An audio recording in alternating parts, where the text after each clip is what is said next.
A graça e a paz do Senhor seja contigo, amém? Amém. Glória a Deus. Nós estamos aqui em Copacabana, Avenida Nossa Senhora de Copacabana, Igreja Cristã Antioquia, em plena Olimpíada aqui no Rio de Janeiro. Nós queremos trazer uma palavra, alguns textos que nós vamos gravar aqui, de 15 em 15 minutos, para você que não tem paciência de ouvir uma hora de pregação. Nós vamos gravar uns 15 minutos, depois mais 15 minutos, uns 4 textos aqui para a gente falar alguma coisa. Começando por Atos capítulo 17. Você que não conhece a Bíblia, você que conhece, nós vamos falar aqui um texto, meditar na palavra, começando por esse texto. Segundo, Atos 17, versículo 30 em diante, diz assim: Deus, não tendo em conta os tempos da vossa ignorância, manda agora a que todos os homens, em todo lugar, se arrependam, porquanto tem fixado um dia em que há de julgar o mundo com justiça, pelo varão que para isso destinou, do que tem dado certeza a todos, ressuscitando-o dentre os mortos. Mas quando ouviram Paulo falar de ressurreição dos mortos, uns zombavam, outros diziam: sobre isso te ouviremos ainda outra vez.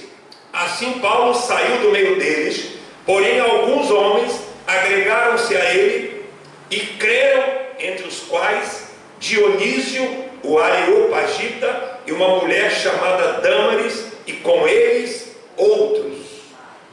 Para quem Paulo disse essas palavras? Que momento ele falou isso?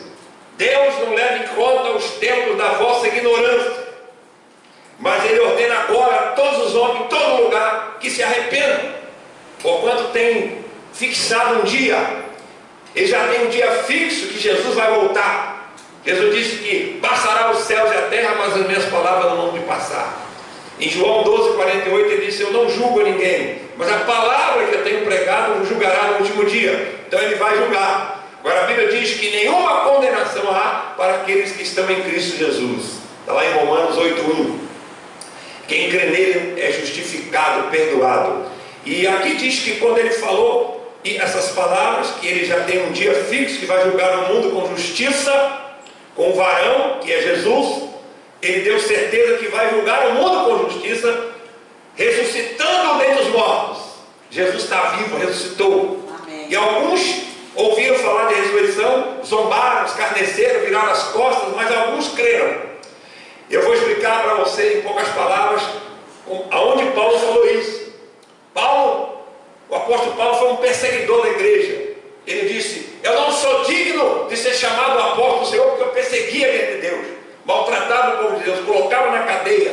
E o Senhor apareceu para ele no capítulo 9 de Atos, e ele viu Jesus com uma glória tão grande que o sol, uma luz mais forte do que o sol ao meio-dia. E ele ficou cego 3 dias com aquela luz, transformado pelo poder de Jesus. E Jesus disse: Saulo, Saulo, por que me persegues? E ele se revelou para ele, transformou. Não vou contar todo o detalhe, por causa, só mostrando, a conversão dele foi tremenda. Jesus apareceu para ele com um resplendor de luz mais forte que o sol ao meio-dia. Disse: Saulo, Saulo, por que me persegue? Estava perseguindo o povo de Deus. Mas ele disse lá em Gálatas 2:20 que já estou crucificado com Cristo, não vivo mais eu, mas Cristo vive em mim. E a vida que eu vivo nessa carne, vivo na fé do Filho de Deus, o qual me amou e se entregou por mim. Depois ele escreveu 13 livros da Bíblia, quem sabe 14 com o livro de Hebreus. Mas quando ele teve um encontro com o Senhor, ele disse: Jesus vive em mim. Jesus vive no cristão. Você está perseguindo os cristãos, está perseguindo a mim. Então, é coisa maravilhosa a conversão de Paulo, Saulo de Tarso. Depois, no capítulo 13, ele chamou-se Paulo. Então ele está dizendo aqui, nesse contexto, está falando, o contexto aqui que eu vou falar muito rapidamente, Atenas, capital da Grécia. As Olimpíadas foram feitas a primeira vez na Grécia, 700 e poucos anos antes de Cristo. Antes de Cristo. Ela foi praticada.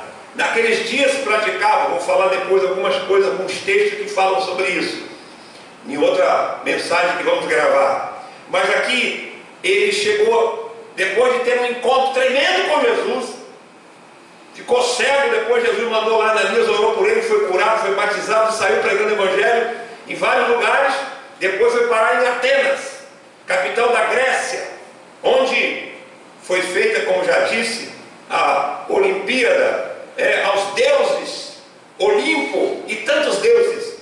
E Paulo parou em Atenas, depois dessa experiência tremenda com Deus vivo, ele estava esperando ali uns companheiros de viagem, Timóteo e Silas, no versículo 16 do capítulo 17, enquanto ele esperava em Atenas, pelos seus amigos, o seu espírito se revoltava dentro de si, vendo a cidade cheia de ídolos,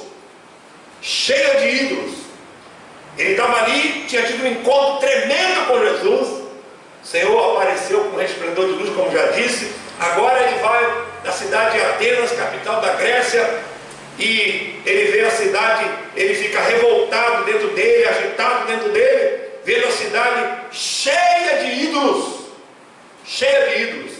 Os historiadores dizem que em Atenas, capital da Grécia, só na capital tinha 30.000 deuses, Olimpo, Zeus e tantos outros que eu não vou citar aqui, você conhece, né? Olimpíada, quer dizer, já é o Deus Olimpo. Assim, na sinagoga, ele discutia o que ali se achavam, e havia alguns filósofos, epicureus e estoicos. Os epicureus, filósofos, o que eu penso eu pratico. Então, os epicureus, no ano 341 a 270, Epicuro tinha uma filosofia de vida, dizendo que o prazer é o ideal da vida. O prazer é o ideal da vida. Era a filosofia desse Epicureus, né? Epicuro, 341 a 270, esse homem viveu. E a Olimpíada, 700 e pouco.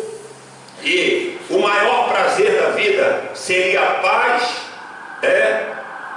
a ausência de dores, paixões e temores. Só existe paz em Jesus. São vãs filosofias, né? E estoicos, eles eram panteístas. Tudo é Deus, Deus é tudo. Panteísmo prega isso. Então, epicureus e estoicos eram filósofos, né? Eu não posso me demorar muito aqui, poucos minutos para gravar essa mensagem, mas é tão maravilhosa. E Paulo estava ali discutindo com os epicureus e estoicos. O prazer é o sumo bem da vida, é o prazer, né? Gozamos a vida. Gozar a vida é gozar Jesus na minha vida. Há 44 anos atrás ele me batizou com o Espírito Santo. O Espírito de Deus habita dentro de mim. Eu tenho vida, paz interior. Não é ausência de problemas, não. Jesus disse: deixe-vos a paz, a minha paz vos dou. Não vou lá dou como dá o mundo.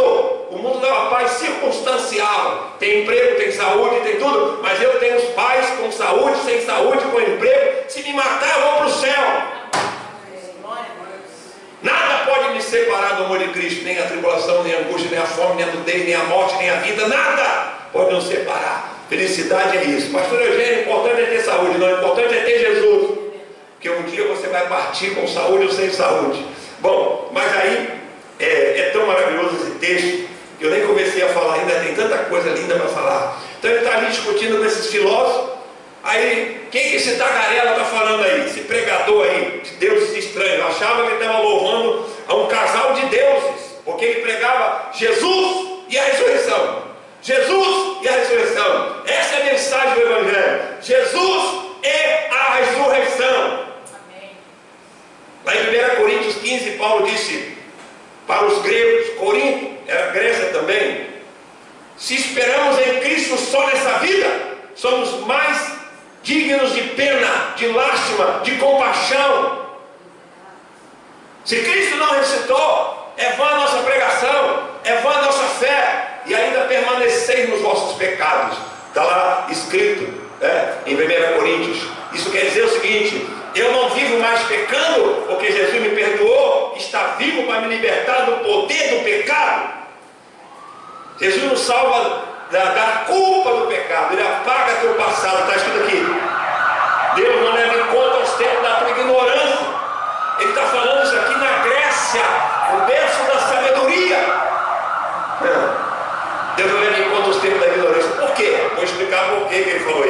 Então ele está pregando aqui para os filósofos, e os filósofos zombavam dele. Está pregando aí um tagarela, falador, aí está pregando o quê? Jesus é a ressurreição. É um pregador de deuses estranhos. Pensava que Jesus e a ressurreição eram deuses estranhos. E levaram ele para o Areópago, onde expunham as suas filosofias, que o povo de Atenas só estava atrás de ouvir novidade, diz a palavra do Senhor, né? Então os atenienses dizendo, Paulo pegou e começou a pregar naquele Areópago, naquele lugar onde expunham as suas filosofias. Atenienses, eu vos vejo muitíssimos temente aos deuses, letra minúscula, deuses, pois passando e observando os objetos do vosso culto, achei um altar em que estava escrito ao Deus desconhecido. O que, pois, vós adorais sem conhecer, é o Deus que eu vos anuncio, aleluia. O Deus que fez o mundo e tudo que nele há, sendo ele o Senhor do céu e da terra, não habita em santuário feito por mão de homens, nem é servido por mãos humanas, como se necessitasse de alguma coisa, visto ele mesmo dar a todos a vida, a respiração e todas as coisas, e de um homem só, fez todo o gênero humano. Foi de Adão e Eva, não foi de um macaco, de um protozoário, de uma ameba, não foi evolução. De um só fez todo o gênero humano. Não está falando de etnia, de raça negra, branca, é branco e negro, isso é tudo a mesma coisa. O gênero humano, apesar que hoje você não pode dizer mais. Eu concordo com você em gênero, número e grau, que hoje tem mais vários gêneros. Tem gênero masculino, feminino, transexual e mais uma opção de coisa. Aliás, na Grécia, a homossexualidade era praticada, era chamado pecado grego. Mas Deus veio libertar o efeminado, o sodomita, o idólatra, aqueles que estavam adorando ídolos, eram cultíssimos. Mas a cultura não liberta o homem do pecado, da idolatria, da homossexualidade e qualquer outro pecado. 1 Coríntios 6,11 diz que não herdará o reino de Deus os adúlteros, feiticeiros, idólatras, efeminados, sodomitas. É o que vocês têm sido. Alguns de vocês foram isso, mas agora foram lavados, regenerados, santificados pelo sangue, pelo Espírito de Deus. Deus ama o idólatra, o feiticeiro, o efeminado, o sodomita, mas Ele quer te lavar no sangue dele, te regenerar pelo poder do Espírito Santo de Deus. Aleluia! Nós amamos profundamente os gays, os homossexuais, os idólatras, feiticeiros, adúlteros, bêbados, não herdarão o reino de Deus, 1 Coríntios capítulo 6.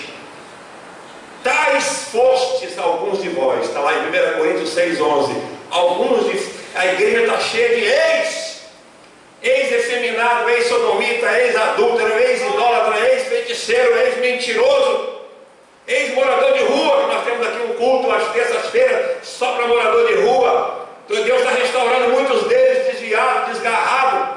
Jesus mandou Ezequiel 34, o pastor ir atrás da ovelha perdida, desgarrada, doente e a fraca. Aqui nós temos tido às terças-feiras uma festa, moradores de rua, né, que estão ouvindo a palavra, tomando uma sopinha e ouvindo a palavra. Deus ama todos igualmente, né? Então Deus não faz acepção de pessoa. De um só, de Adão, Ele fez todo o gênero humano, está aqui na palavra. Deus falando através de Paulo, o Espírito Santo falando através de Paulo.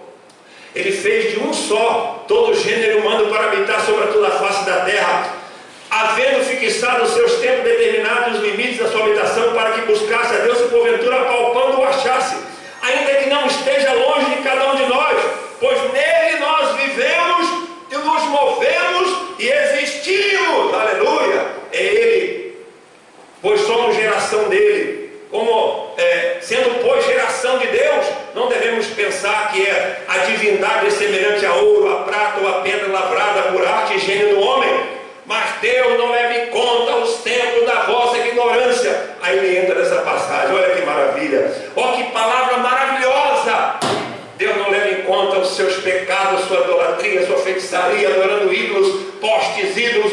A Baal, Israel adorava um poste ídolo, Deus fechava o céu. Se vocês adorarem esse Baal, eu vou fechar o céu, não vai ter chuva.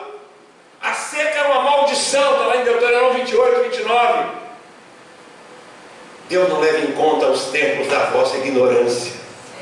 Ele está chamando os gregos, sábios, filósofos de ignorantes.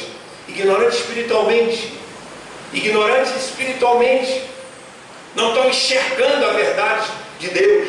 Então, querido, aleluia, eu tenho que parar aqui nessa pregação. Esse é o primeiro texto que eu estou trazendo para você. Estamos em Olimpíada, Deus me deu essa palavra para você que está aí, né, adorando a deuses, os deuses, né? Então, querido, Deus não leva em conta os tempos da sua ignorância, mas Ele ordena agora a todos os homens, em todo lugar, que se arrependam. Porquanto Ele tem determinado um dia, fixado um dia, que há de julgar o mundo por meio desse varão que é Jesus. E disso deu certeza a todos que vai julgar o mundo por meio desse varão, ressuscitando dos mortos. Não volte as costas. A coisa mais linda que Deus me deu foi tirar o medo da morte. Ele me batizou com o Espírito Santo. Em Romanos 8 diz que o Espírito que levantou Jesus da sepultura habita em nós. Ele vivificará os nossos corpos mortais pelo seu Espírito que em nós habita. Amém. Eu tinha pavor da morte, criado no lar evangélico. Ele tirou o medo da morte. Não sou super-herói não, mas hoje se alguém chegar aqui, a pastora Eugênia vai negar Jesus, vai ser metralhado. Eu fecho meus olhos e mata. Pode dar tiro, porque eu não vou abandonar esse Jesus que me deu paz, que excede a todo entendimento. Deus não leva em conta os tempos da tua ignorância, tempo que você bateu cabeça lá para os demônios, para os espíritos imundos. Deus não leva em conta da idolatria, Deus não leva em conta o seu adultério, sua homossexualidade. Deus não leva em conta. Eita mensagem maravilhosa! Mas Ele ordena que você se arrependa. João Batista vem pregando arrependei-vos. Jesus vem pregando arrependei-vos. Pedro lá em Atos 2,17 diz que faremos, varões irmãos, vocês mataram o Senhor Jesus, mas o Deus o ressuscitou e o fez Senhor e Cristo. E eles disseram, que faremos, varões irmãos? Atos 2,37. Arrependei-vos, seja batizado nas águas e recebereis o dom do Espírito Santo, porque a promessa do Espírito Santo é para vós, para vossos filhos, a tantos quantos estão longe, a tantos quantos o Senhor chamar. Ele me batizou há 44 anos atrás, tinha 22 anos de idade, estou com 67, graças a Deus quero morrer em pé, pregando o Evangelho. Amém. Deus não leva em conta os tempos da tua ignorância. Se arrependa agora, aceite a Jesus. Fala, Jesus, eu creio que tu morreste naquela cruz pelos meus pecados, que o teu sangue me lava agora. E ele disse assim, aquele que vem a mim de maneira nenhuma eu lançarei fora. João 6,37. Jesus disse, todo aquele que o Pai me dá virá a mim, e aquele que vem a mim de maneira nenhuma lançarei fora. Creia que se você convidá-lo agora, ele vai entrar no teu coração, vai te lavar no sangue dele, vai te purificar, vai te ajudar a vencer o pecado, o diabo, o mundo, a carne. Vai escrever o seu nome no livro da vida. Fale agora com ele. Você que se envolveu com espíritos imundos, quer se libertar dos demônios, aceita Jesus, quebra todo o pacto que você fez com esses espíritos malignos, confessa com a tua boca que Jesus é o Senhor. Você não tem que fazer corrente para isso e para aquilo na igreja, você tem que aceitar Jesus. Romanos 10,4, Paulo disse, todo aquele que invocar o nome do Senhor será salvo. Aí onde você está agora, deixa Ele entrar na tua vida, transformar a tua vida, convide-o e tenha certeza. Ele diz em Apocalipse 3,20, eis que estou à porta e bato. Se alguém ouvir a minha voz, abrir a porta e entrarei em sua casa, seu corpo, seu coração, sua vida. Com ele cearei e ele comigo. Ele quer dar um banquete à tua alma faminta de Deus. Aceite-o agora. Ele vai apagar teu passado. Ele vai entrar no seu coração, vai te dar domínio contra o pecado, vai te livrar do poder do pecado. Em nome de Jesus. Amém.